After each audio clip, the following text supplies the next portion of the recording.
Hindi cinema की tragedy queen Meena Kumari का 39 वर्ष की आयु में निधन हो गया। 1972 में हिंदी सिनेमा की ट्रेजेडी क्वीन मीना कुमारी का मात्र 39 वर्ष की आयु में निधन हो गया। महजबीन बानो के रूप में जन्मी मीना कुमारी को छोटी उम्र से ही कैमरे के सामने आना पड़ा, अपनी मर्जी से नहीं बल्कि अपने पिता के फैसले से।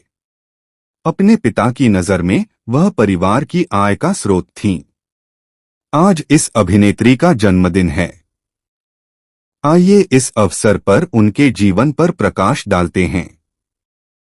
महज 4 साल की उम्र में शुरू हुआ मीना का जीवन अभावों से भरा एक लंबा सफर रहा। उनके पिता अली बख्श, जो कभी संगीतकार थे, अपने परिवार के साथ दादर, मुंबई तब बॉम्बे में एक चॉल हाउस में रहते थे। अपनी पहली पत्नी और 3 बच्चों को पाकिस्तान में छोड़कर वह भारत आ गए और इकबाल बेगम से शादी कर ली, जो पहले हिंदू थीं और जिनका नाम प्रभावती था। इस जोड़े की 3 बेटियां थीं, खुर्शीद, मीना और मधु। जब खुर्शीद बाल कलाकार के रूप में पैसा कमा रही थीं, तब अली बख्श 2 अन्य लड़कियों को फिल्मों में काम दिलाने के लिए स्टूडियो से स्टूडियो ले जाते रहे।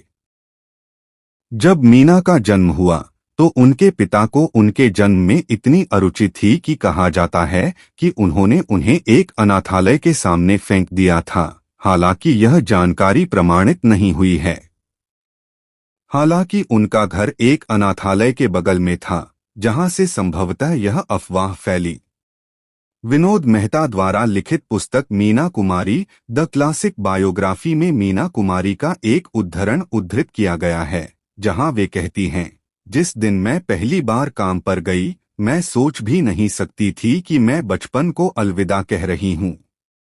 मैंने सोचा था कि कुछ दिन शूटिंग करने के बाद मैं स्कूल जाऊंगी, पढ़ाई करूंगी, दोस्तों के साथ खेलूंगी। लेकिन ऐसा नहीं हुआ। अली बख्श का मानना था कि लड़कियों को स्कूल भेजना एक अतिरिक्त खर्च है।